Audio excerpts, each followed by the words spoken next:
Hello दोस्तों, आप सभी का आपके YouTube channel Rajendra research and GS classes में स्वागत है। आज के इस वीडियो में हम सब बाल मनोविज्ञान के कुछ विशेष टॉपिक को पढ़ेंगे जो ऑल टेट के लिए बहुत ही महत्वपूर्ण है। अर्थात हमारे जो भाई बहन शिक्षक या शिक्षिका बनना चाहते हैं उनके लिए यह जानकारी बहुत ही आवश्यक है। यदि आप चैनल पर नए हैं तो चैनल को सब्सक्राइब करें और वीडियो को अंत तक ज़रूर देखें, और वीडियो पसंद आए तो कमेंट करें, लाइक और शेयर करें। औरतों का गर्भकाल का समय 280 दिन होता है। औरतों का गर्भकाल का समय 280 दिन होता है। शैशवा अवस्था 0 से 5 या 6 वर्ष होता है, अर्थात शैशवा अवस्था 5 वर्ष का होता है। शैशवा अवस्था 5 वर्ष का होता है। अर्धस्वप्न की अवस्था 3 से 6 वर्ष की होती है। अर्धस्वप्न की अवस्था 3 से 6 वर्ष की होती है। इसे स्वकेंद्रित अवस्था कहा जाता है। इस अवस्था को स्वकेंद्रित अवस्था भी कहा जाता है। बाल्य अवस्था 6 से 12 वर्ष 6 से 12 वर्ष की अवस्था को बाल्य अवस्था कहा जाता है। किशोरा अवस्था 12 से 18 वर्ष 12 से 18 वर्ष की अवस्था को किशोरावस्था कहा जाता है। पूर्व किशोरावस्था 12 से 16 वर्ष की अवस्था को पूर्व किशोरावस्था कहा जाता है। 12 से 16 वर्ष की अवस्था को पूर्व किशोरावस्था कहा जाता है। बालक 14 से 16 वर्ष की अवस्था को पूर्व किशोरावस्था कहा जाता है, और बालिका का 12 से 14 वर्ष की अवस्था को पूर्व किशोरावस्था कहा जाता है। कोल के अनुसार उत्तर किशोरावस्था 17 से 20 वर्ष का होता है। कोल के अनुसार बालक का 18 से 20 वर्ष उत्तर किशोरावस्था होता है, और बालिका का 18 से 19 वर्ष उत्तर किशोरावस्था होता है। उत्तर बाल्या अवस्था 9 से 12 वर्ष की अवस्था को उत्तर बाल्यावस्था कहा जाता है। कॉल सनिक के अनुसार उत्तर बाल्यावस्था को परिपाक काल या संचय काल भी कहा जाता है।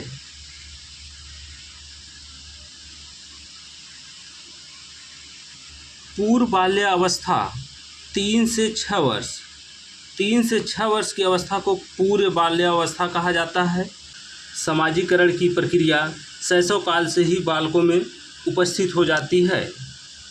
नवजात शिशु का कद अर्थात लंबाई 51 सेंटीमीटर लगभग होती है या 20 इंच लगभग होता है। नवजात शिशु का भार 7 से 8 या 9 पाउंड लगभग होता है या 3 केजी लगभग होता है। सबसे तेज गति से शारीरिक विकास शैशवा अवस्था में होता है। सबसे तेज गति से शारीरिक विकास शैशवा अवस्था में होता है। व्यक्तित्व विकास की नींव पड़ती है शैशवा अवस्था में। शैशवा अवस्था में व्यक्तित्व विकास की नींव पड़ती है। भय, क्रोध, प्रेम, पीड़ा, ये चारों संवेग शैशवा अवस्था में ही आते हैं। अवस्था में ही आते हैं।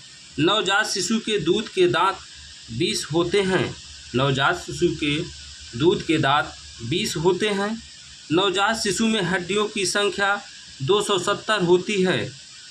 दोहराने का काल शैशव काल को दोहराने का काल कहा जाता है। जन्म के समय शिशु का धड़कन अनियमित होता है।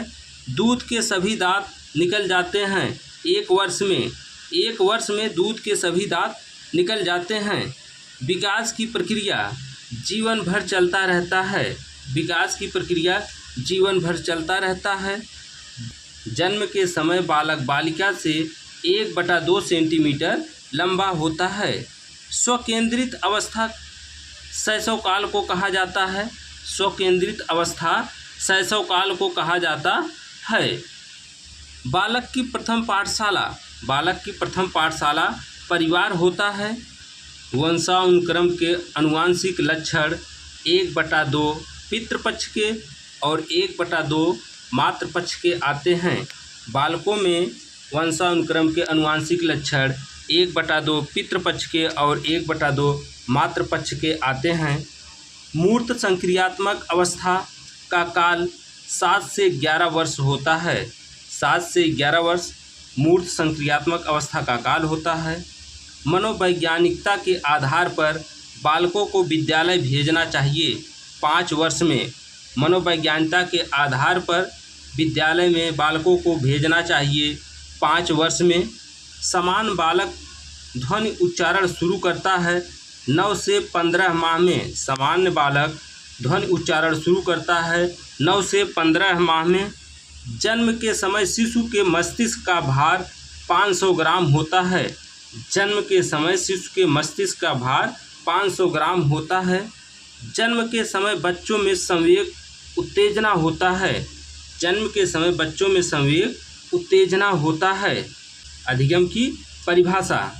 सीखना विकास की प्रक्रिया है। सीखना विकास की प्रक्रिया है। यह किसने कहा है? वुडवर्थ ने। वुडवर्थ ने कहा है सीखना विकास की प्रक्रिया है। सीखना प्रगतिशील व्यवहार व्यवस्थापन है। सीखना प्रगतिशील व्यवहार व्यवस्थापन है। यह परिभाषा किसने दिया है? स्किनर ने। सीखना व्यवहार के कारण व्यवहार में परिवर्तन है। यह परिभाषा गिलफोर्ड ने दिया है। सीखना व्यवहार के कारण व्यवहार में परिवर्तन है। यह परिभाषा गिलफोर्ड ने दिया है। सीखना आदत ज्ञान आवृत्ति अर्जन है। यह परिभाषा क्रो ने दिया है। सीखना आदत ज्ञान और आवृत्ति अर्जन है। यह परिभाषा क्रो ने दिया है। सीखना भिन्न ढंग से काम करने की क्षमता है। यह परिभाषा गुथरी ने दिया है। व्यक्तित्व मापन की प्रक्षेप विधियाँ। प्रासंगिक अंतर्बोध परीक्षण। प्रासंगिक अंतर्बोध परीक्षण TAT परीक्षण कहते हैं, जिसे मुरे व मोर्गन ने दिया है 1935 में। बाल अंतर्बोध परीक्षण CAT परीक्षण इसे कहते हैं, ल्यूपोल्ड व बेलाक ने दिया है 1948 में। स्याही धब्बा परीक्षण IBT परीक्षण जिसे कहते हैं, इसे हरमन रोड्सा ने दिया है।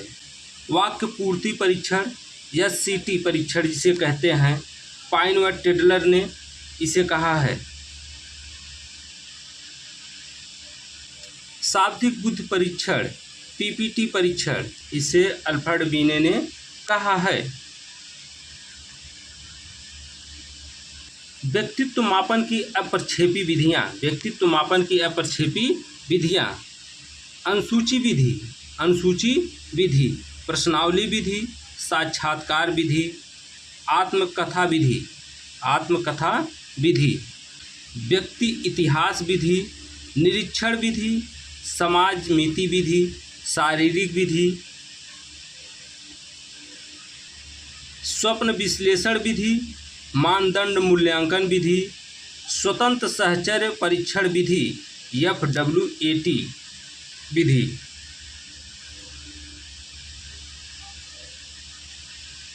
अधिगम के सिद्धांत। अधिगम के क्या क्या सिद्धांत है, किसने दिया है, इसके बारे में अब हम जानेंगे। उद्दीपक अनुक्रिया का सिद्धांत। उद्दीपक अनुक्रिया का सिद्धांत किसने दिया है? थर्नडाइक ने। क्रिया प्रसूत अनुबंधन का सिद्धांत किसने दिया है? स्किनर ने 1938 में। अनुकूलित अनुक्रिया का सिद्धांत किसने दिया है? E.P. पावलोव 1904 में। समीपता का अनुबंधन सिद्धांत समीप्य संबंधवाद है जिसे कहते हैं, इस सिद्धांत को किसने दिया है? गुथरी ने।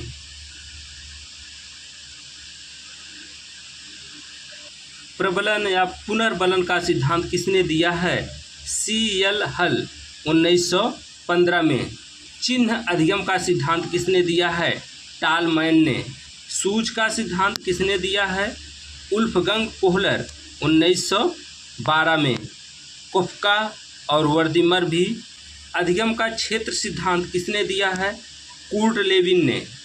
अधिगम सोपान का सिद्धांत किसने दिया है? गैने ने। सामाजिक अधिगम का सिद्धांत किसने दिया है? अल्बर्ट बंडूरा 1986 ईस्वी में। संबंधवाद का सिद्धांत किसने दिया है? थर्नाडाइक ने 1913 ईस्वी में। अभ्यास एवं त्रुटि का सिद्धांत किसने दिया है? थर्नाडाइक ने। सक्रिय अनुबंधन सिद्धांत किसने दिया है? स्किनर ने। संबंध प्रत्यावर्तन का सिद्धांत किसने दिया है? ई.पी. पावलोव ने। शास्त्रीय अनुबंधन का सिद्धांत किसने दिया है? ई.पी. पावलोव ने। प्रतिस्थापक का सिद्धांत किसने दिया है? ई.पी. पावलोव ने। व्यवस्थित व्यवहार का सिद्धांत किसने दिया है? सी.एल. हल ने। सबलीकरण का सिद्धांत किसने दिया है? सी.एल. हल ने। संपोषक का सिद्धांत किसने दिया है? सी.एल. हल ने। चालक अंतर्नोद प्रणोद का सिद्धांत किसने दिया है? सी.एल. हल ने। सी.एल. हल ने। अधिगम का सूक्ष्म सिद्धांत किसने दिया है? कोहलर ने। क्षेत्रीय सिद्धांत किसने दिया है? लेविन ने। तल रूप का सिद्धांत किसने दिया है? लेविन ने। साइन का सिद्धांत किसने दिया है? टालमैन ने। संभावना का सिद्धांत किसने दिया है? टालमैन ने। सामाजिक अधिगम का सिद्धांत किसने दिया है? अल्बर्ट बंडूरा ने। पुनरावृत्ति का सिद्धांत किसने दिया है? स्टेनले हॉल ने। सामान्यीकरण का सिद्धांत किसने दिया है? सी.एच. जड़ ने। अब हम अधिगम की विशेषताएं जानेंगे। अधिगम की क्या क्या विशेषता होती है, अब हम उसको जानेंगे। अधिगम सार्वभौमिक है। अधिगम सार्वभौमिक होती है। अस्थायी प्रकृति परिवर्तन है। अधिगम अस्थायी प्रकृति परिवर्तन होती है। अधिगम प्रयोजन पूर्ण होती है। अधिगम प्रयोजन पूर्ण होती है। अधिगम विकास है। अधिगम रचनात्मक होती है। अधिगम रचनात्मक होती है। अधिगम एक सतत प्रक्रिया है। अधिगम एक सतत चलने वाली प्रक्रिया है। अधिगम स्थानांतरणीय होती है। अधिगम अनुकूलन है। अधिगम अनुभवों का संगठन है। अधिगम वातावरण की उपज होती है। अधिगम वातावरण की उपज होती है। अधिगम खोज परख है। अधिगम खोज परख है। अधिगम व्यवहार में परिवर्तन है। अधिगम को प्रभावित करने वाले कारक कौन कौन से कारक हैं जो अधिगम को प्रभावित करते हैं? ध्यान का भटकना, यह अधिगम को बाधित करता है। स्मरण अक्षमता के कारण, स्मरण अक्षमता के कारण अधिगम बाधित होता है। विस्मरण क्षमता के कारण अधिगम बाधित होता है। थकान के कारण अधिगम बाधित होता है। परिपक्वता के कारण अधिगम बाधित होता है। अभिप्रेरणा के कारण अधिगम बाधित होता है। पर्यावरण के कारण अधिगम बाधित होता है। शारीरिक कारण से अधिगम बाधित होता है। पोषण में कमी के कारण अधिगम बाधित होता है। बीमारी के कारण अधिगम बाधित होता है। मनोवैज्ञानिकता के कारण भी अधिगम बाधित होता है। अब हम बुद्धि की परिभाषा जानेंगे। बुद्धि कार्य करने की विधि है, वुडवर्थ ने कहा है कि बुद्धि कार्य करने की विधि है। बकिंघम ने कहा है कि बुद्धि सीखने की योग्यता है। किसने कहा है? बकिंघम ने। बुद्धि अमूर्त चिंतन की योग्यता है, टर्मन ने कहा है कि बुद्धि अमूर्त चिंतन की योग्यता है। बुद्धि अतीत का अनुभव है, मैकडूगल ने कहा है कि बुद्धि अतीत का अनुभव है। बुद्धि का विकास जन्म से किशोरावस्था तक होता है। प्रिंटट ने कहा है कि बुद्धि का विकास जन्म से किशोरावस्था तक होता है। बुद्धि अध्ययन के पक्ष, बुद्धि अध्ययन के कितने पक्ष हैं? तो बुद्धि अध्ययन के 3 पक्ष हैं। कार्यात्मक पक्ष, संरचनात्मक पक्ष, क्रियात्मक पक्ष। ये तीनों बुद्धि अध्ययन के पक्ष हैं। थर्नाडाइक के अनुसार बुद्धि के प्रकार। थर्नाडाइक के अनुसार बुद्धि के 3 प्रकार हैं: अमूर्त बुद्धि, सामाजिक बुद्धि, स्थूल बुद्धि। बुद्धि परीक्षण। बुद्धि परीक्षण 2 प्रकार का होता है: व्यक्तिगत बुद्धि परीक्षण, सामूहिक बुद्धि परीक्षण। व्यक्तिगत बुद्धि परीक्षण में एक व्यक्ति के बुद्धि का परीक्षण किया जाता है। सामूहिक बुद्धि परीक्षण में बहुत सारे व्यक्तियों की बुद्धि का परीक्षण एक साथ किया जाता है। व्यक्तिगत बुद्धि परीक्षण: बीने साइमन परीक्षण, स्टैनफोर्ड टर्मन परीक्षण, भाटिया बुद्धि परीक्षण, डेविल बैचलर बुद्धि परीक्षण। सामूहिक बुद्धि परीक्षण: जलोटा बुद्धि परीक्षण, टंडन बुद्धि परीक्षण, मेहता बुद्धि परीक्षण। बुद्धि परीक्षण का शुरुआत फ्रांस से हुआ था। प्रथम मनोवैज्ञानिक प्रयोगशाला लिपजिंग नगर जर्मनी में है। आर्मी अल्फा परीक्षण को शाब्दिक परीक्षण कहा जाता है। आर्मी बीटा परीक्षण को अशाब्दिक परीक्षण कहा जाता है। गिलफोर्ड की 3 बीमा: विषय वस्तु, संक्रिया, उत्पाद।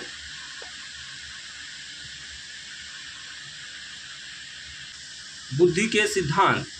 बुद्धि का एक खंड सिद्धांत या निरंकुशवादी सिद्धांत अल्फ्रेड बीने, साइमन, टर्मन, स्टर्नबर्ग 1911 में दिया है।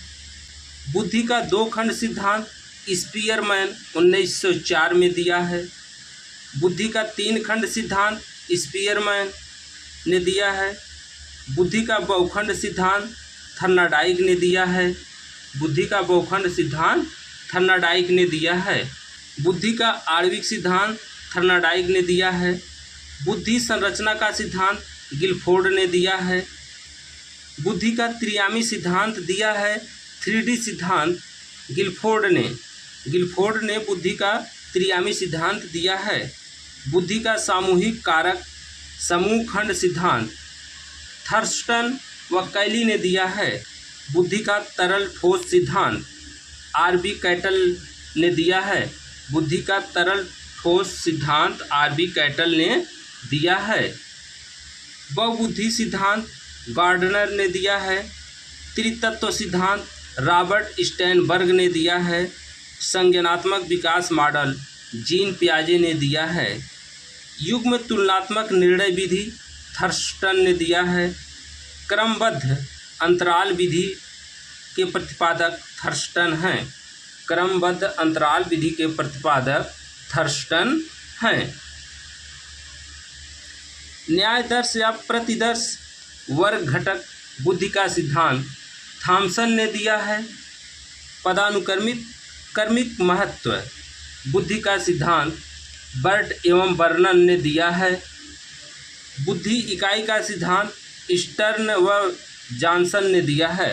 बुद्धि इकाई का सिद्धांत स्टर्न व जॉनसन ने दिया है। अब हम मनोविज्ञान के विशेष तथ्य को पढ़ेंगे। साइकोलॉजी शब्द सबसे पहले प्रयोग रुडोल्फ गालकॉय 1590 ईस्वी में किया। साइकोलॉजी की प्रथम पुस्तक साइकोलॉजिया रुडोल्फ गालकॉय ने लिखा है। साइकोलॉजी शब्द की उत्पत्ति यूनानी भाषा के 2 शब्दों से हुई है। विश्व का प्रथम बुद्धि परीक्षण बीने एवं साइमन ने 1905 में किया था। भारत का प्रथम बुद्धि परीक्षण C.H. राइस ने 1922 में किया था। आधुनिक मनोविज्ञान के जनक विलियम जेम्स हैं। आधुनिक मनोविज्ञान के प्रथम मनोवैज्ञानिक डेकार्ट हैं।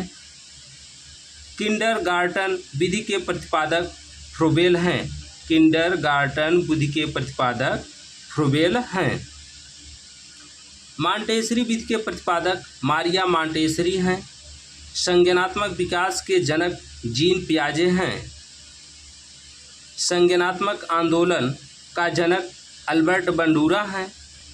संरचनावाद संप्रदाय के जनक विलियम वुंट हैं 1879 में। व्यवहारवाद का जनक वाटसन हैं 1912 ईस्वी में।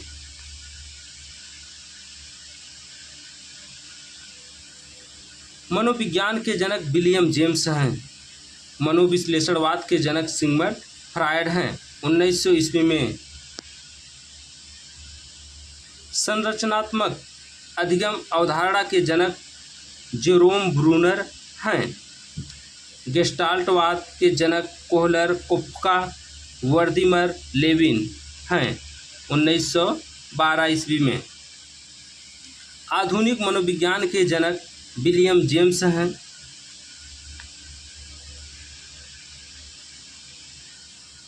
प्रकार्यवाद संप्रदाय के जनक विलियम जेम्स हैं। आत्म संप्रदाय की अवधारणा दी विलियम जेम्स ने। शिक्षा मनोविज्ञान के जनक थर्नाडाइक हैं। बिने साइमन बुद्धि परीक्षण के प्रतिपादक बिने एवं साइमन हैं। सामान्य एवं विशिष्ट तत्वों का सिद्धांत स्पीयरमैन ने दिया है। आईक्यू सूत्र के प्रतिपादक विलियम स्टर्न हैं। प्रयोगात्मक मनोविज्ञान के जनक विलियम वुंट हैं। विकासात्मक मनोविज्ञान के जनक जीन पियाजे हैं। मूल प्रवृत्तियों के सिद्धांत के प्रतिपादक विलियम मैकडूगल हैं। व्यवहारवादी संप्रदाय के जनक जे.बी. वाटसन हैं। व्यवहारवादी संप्रदाय के जनक जे.बी. वाटसन हैं। अधिगम सोपानकी के प्रतिपादक गेने थे। अधिगम सोपानकी के प्रतिपादक गेने थे। विकास के सामाजिक प्रवर्तक एरिक्सन थे। अधिगम अवस्थाओं के प्रतिपादक जेरोम ब्रूनर हैं। शक्ति मनोविज्ञान के जनक वाल्फ हैं। भाषा विकास का सिद्धांत चोमस्की ने दिया है। भाषा विकास का सिद्धांत चोमस्की ने दिया है। मांग पूर्ति आवश्यकता पदानुक्रम का सिद्धांत मैस्लो ने दिया है। आत्मज्ञान का सिद्धांत मैस्लो ने दिया है। स्व यथार्थीकरण का सिद्धांत मैस्लो ने दिया है। उपलब्धि अवप्रेरणा के सिद्धांत डेविड सी मैकलिएंड ने दिया है। प्रोत्साहन का सिद्धांत बोल्स व कफमैन ने दिया है। कथानक बोध परीक्षण मोरवन व मुरे ने दिया है। किंडरगार्टन बालोधान विधि के प्रतिपादक फ्रोबेल हैं।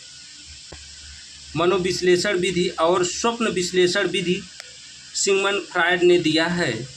प्रोजेक्ट विधि विलियम हेनरी ने दिया है। मापनी भेदक विधि एडवर्ड्स व किलपैट्रिक ने दिया है। समाजमिति विधि के प्रतिपादक मोरेनो हैं। योग निर्धारण विधि के प्रतिपादक लिकर्ट हैं। स्केलोग्राम विधि के प्रतिपादक गटमैन हैं। विभेद शाब्दिक विधि के प्रतिपादक आसगुड हैं। स्वतंत्र शब्द सहचर्य परीक्षण विधि के प्रतिपादक गाल्टन हैं। स्टैनफोर्ड बीने स्केल परीक्षण टर्मन ने दिया है। भूल भुलैया परीक्षण पोर्टियस ने दिया है। बेसलर बेल्यूब बुद्धि परीक्षण डी बेसलर ने दिया है। आर्मी अल्फा परीक्षण आर्थर एस ओटिस ने दिया है। आर्मी बीटा परीक्षण आर्थर एस ओटिस ने दिया है। हिंदुस्तानी बीने क्रिया परीक्षण के प्रतिपादक सी राइस हैं। प्राथमिक वर्गीकरण परीक्षण जे मुनरो ने दिया है। बाल अपराध विज्ञान के जनक सीजर लाम्ब्रोसो हैं। वंश सूत्र नियम मेंडल ने दिया है। ब्रेल लिपि लुइस ब्रेल ने दिया है। साहचर्य सिद्धांत के प्रतिपादक अलेक्जेंडर बैन हैं। शरीर रचना का सिद्धांत शेल्डन ने दिया है। व्यक्तित्व मापन के जीव सिद्धांत के प्रतिपादक गोल्डस्टीन हैं। व्यक्तित्व मापन के जीव सिद्धांत के प्रतिपादक गोल्डस्टीन हैं। यदि वीडियो पसंद आया हो तो कमेंट करें, वीडियो को लाइक करें, शेयर करें और चैनल पर नए हो तो चैनल को ज़रूर सब्सक्राइब करें।